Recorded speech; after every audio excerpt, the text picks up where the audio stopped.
सुल्तानपुर नामक गांव में मौर्य नाम का एक गरीब लड़का रहता था।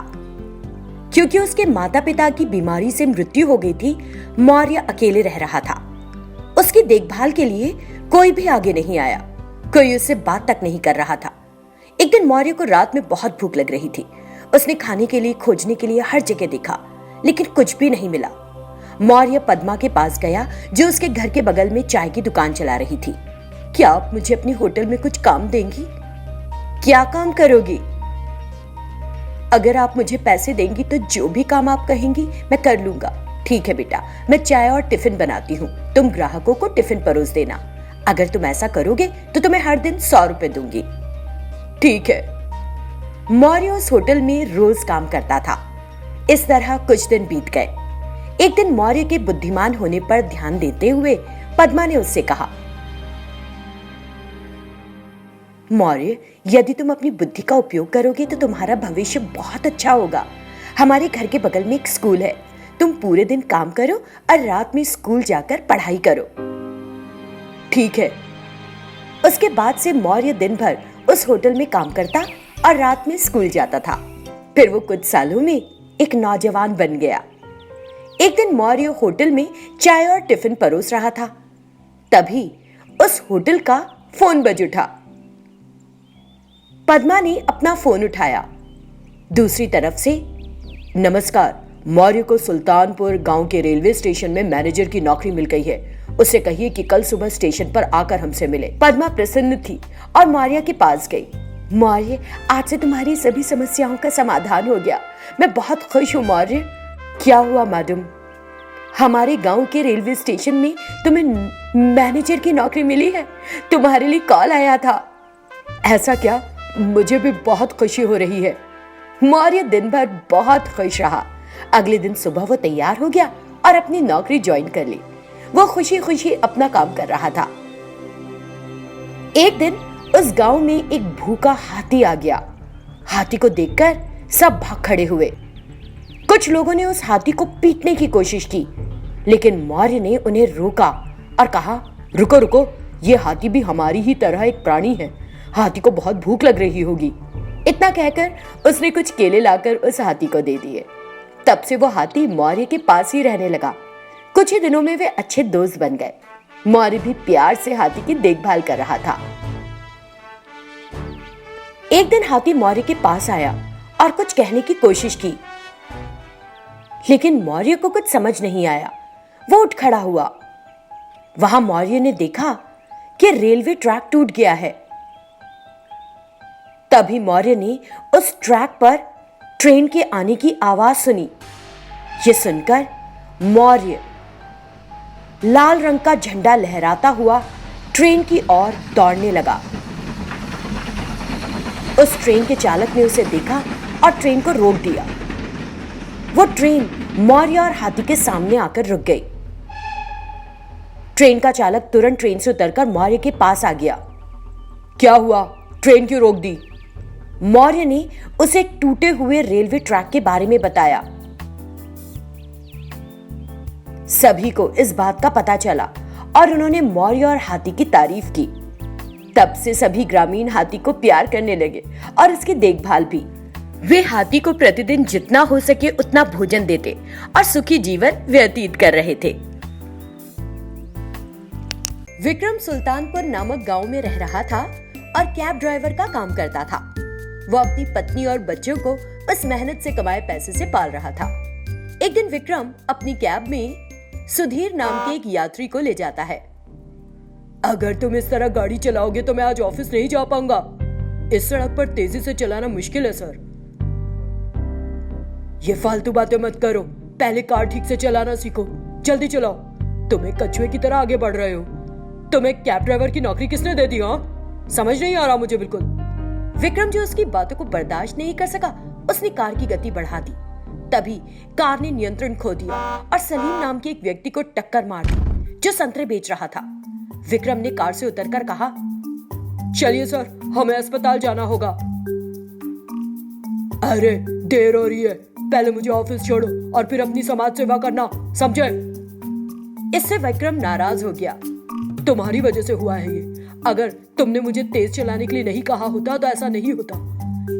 ये कहते हुए विक्रम ने सुधीर को कैब से वहीं उतार दिया और सलीम को अस्पताल ले गया। सुधीर ने सोचा, क्या तुम मुझे सड़क पर छोड़कर चले जाओगे?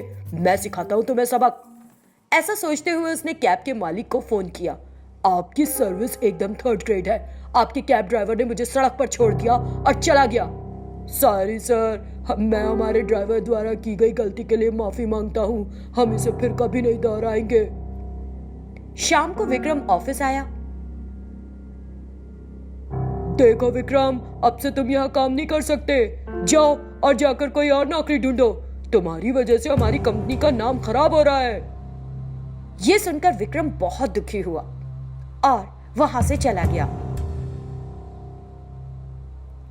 रास्ते में उसे अपने सामने एक भूतनी दिखाई दी। क्या तुम दुखी हो कि तुमने अपनी नौकरी खो दी? उस भूतनी को देखकर विक्रम डर गया। डरो मत, मैं तुम्हें चोट नहीं पहुंचाऊंगी क्योंकि तुमने मेरे बेटे को बचाया। आप कौन है?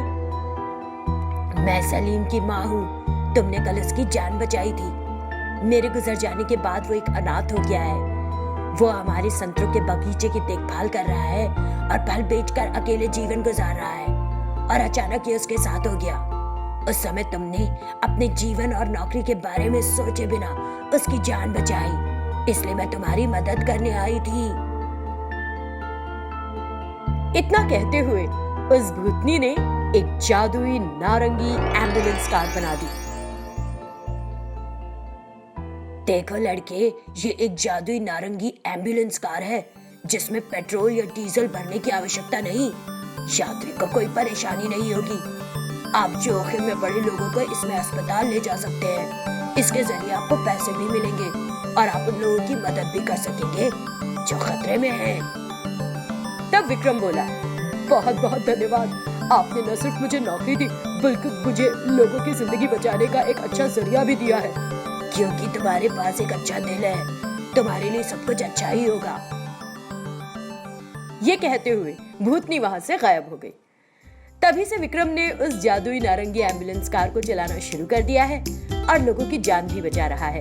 इस तरह वो पैसा कमा रहा है और खुशी से रह भी रहा है।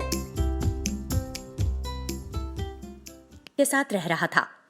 उसने कई व्यवसाय शुरू किए, लेकिन उसके लालच के कारण हर व्यवसाय में नुकसान उठाना पड़ा। एक दिन राजू बड़ा उत्साहित होकर अपनी पत्नी के पास आया। सरोजा, कहाँ हो? यहाँ आओ। क्या हुआ जी, क्या हुआ? आज तो बड़े जोश में भरे हो, ऐसे तो पहले कभी नहीं देखा। हाँ सरोजा, मैं एक नया व्यवसाय शुरू करूंगा। तुरंत सरोजा ने एक तरफ देखकर कहा। तुम इंसान नहीं हो, तुम एक गिरगिट हो। तुम घास खा रहे हो, चावल नहीं, है ना? इसीलिए हमें कमाई की जरूरत ही क्या है? अरे बाबा, मुझे नहीं पता कि तुमसे कैसे बात करना चाहिए, तुम्हें कैसे समझाना चाहिए। इस तरह उसने अपना हाथ बाहर निकालकर गुस्से में किसी को डांट लगाई। राजू को वहां कोई नहीं दिखा तो राजू उलझन में पड़ गया और बोला, सरोजा, वहां तो कोई भी नहीं है, तुम डांट किसे रही हो? अगर मैं किसी और को डांटूंगी तो सामने वाला शांत रहेगा क्या? अपने सभी बेकार विचारों को एक तरफ रखो और इस बार मैं जो कहती हूं उसे सुनो। दूध की अच्छी मांग है, हमें इतनी मेहनत करने की जरूरत भी नहीं होगी। एक गाय जिसके शरीर पर अच्छे सुनहरे बाल हो लेकर आओ। फिर एक दिन राजू बाजार गया और अच्छे बालों वाली एक गोरी गाय को खरीद कर लेकर आया। 2 दिन के बाद उस गाय ने एक बछड़े को जन्म दिया। ये देखकर राजू बड़ा खुश हुआ। वो गाय सुबह शाम अधिक दूध देती थी। राजू ने उस दूध को ले जाकर बेचा और पैसा कमाया। कुछ ही दिनों में उसे वो सारा पैसा मिल गया जिससे लगाकर उसने गाय खरीदी थी। तब राजू ने सोचा, ये गाय बिना कुछ दिए इतना दूध दे रही है, अगर मैं इसे कुछ दवाएं खिलाऊं तो यह और अधिक दूध देगी। मुझे तुरंत जाना चाहिए। ये सोचकर राजू पशु चिकित्सालय गया और अधिक दूध लेने के लिए दवाइयां और इंजेक्शन लाया। वो रोजाना सुबह और रात उस गाय को वो दवाइयां देने लगा। इस तरह गाय के दूध की मात्रा दुगनी हो गई। लेकिन जब उसने इंजेक्शन और दवाई का इस्तेमाल किया तो गाय की सेहत दिन पर दिन खराब होने लगी। गाय को बहुत तकलीफ होने लगी और एक दिन उसने कहा, राजू, तुम जो इंजेक्शन और दवाइयाँ मुझे दे रहे हो उससे मेरा स्वास्थ्य खराब हो रहा है। मेरे बच्चे का स्वास्थ्य भी खराब हो जाएगा क्योंकि वो मेरा दूध पी रहा है। कृपया मुझे उन इंजेक्शनों और दवाओं को देना बंद करो। यदि तुम अधिक दूध चाहते हो तो लहसुन और गुड़ को कुचल कर मुझे दो। उसके सेवन से मुझे और ताकत मिलेगी। उसे खाकर तुमको तो ताकत मिल जाएगी, लेकिन मुझे दूध ज्यादा नहीं मिलेगा ना। मैं ऐसा नहीं करूंगा। इतना कहते हुए राजू वहां से चला जाता है। तब गाय ने अपने बच्चे को पास लाया और उसे चूमा और रोने लगी। कुछ दिन बीत गए। गाय का स्वास्थ्य पूरी तरह से खराब हो गया। गाय में उठकर खड़े होने की भी शक्ति नहीं बची थी। वो गाय बस अपने बच्चे को देख रही थी और रोती रहती थी। पास के पेड़ पर एक चुड़ैल ने गाय को पीड़ित देखा और उसे उस पर दया आई। ये गाय जीवन और मृत्यु के बीच संघर्ष कर रही है। वो अपने बच्चे को लेकर चिंतित है। मुझे कुछ करना होगा और इस गाय के जीवन को बचाना होगा। ऐसा सोचकर वो चुड़ैल उस गाय को शक्ति देती है। थोड़ी ही देर में गाय स्वस्थ हो गई और खड़ी हो गई। गाय ने सोचा कि ये भगवान की कृपा है और धन्यवाद दिया। उसी समय राजू वहां आया और उस गाय को इंजेक्शन देने ही वाला था। तुरंत चुड़ैल ने इंजेक्शन को हवा में उड़ा दिया और राजू को ही लगा दिया। राजू जोर जोर से चीखने लगा। उस चुड़ैल ने राजू को बहुत सताया। राजू जो सहन नहीं कर पाया वो बोला, अरे तुम कौन हो? मुझे छिपकर मत डराओ। यदि तुम्हारे पास हिम्मत है तो सामने आओ, देखूंगा तुम्हारा क्या करूंगा। ये बात, अगर तुम मेरा अंत देखोगे तो मैं आ रही हूँ, तैयार हो जाओ। इतना कहते हुए वो चुड़ैल वहां आई और राजू के सामने प्रकट हो गई। उस चुड़ैल को देखकर राजू बेहद डर गया। मैं तुमसे विनती करता हूँ चुड़ैल बहन, मुझे नुकसान ना पहुंचाना, प्लीज बहन। अगर तुम इस गाय की अच्छी देखभाल करोगे तो मैं तुमको नुकसान नहीं पहुंचाऊंगी, नहीं तो मैं तुमको ही इंजेक्शन दे दूंगी। ठीक है, मैं इस गाय की अच्छी देखभाल करूंगा चुड़ैल बहन। मैं उसे अपने बच्चे की तरह मानूंगा बहन।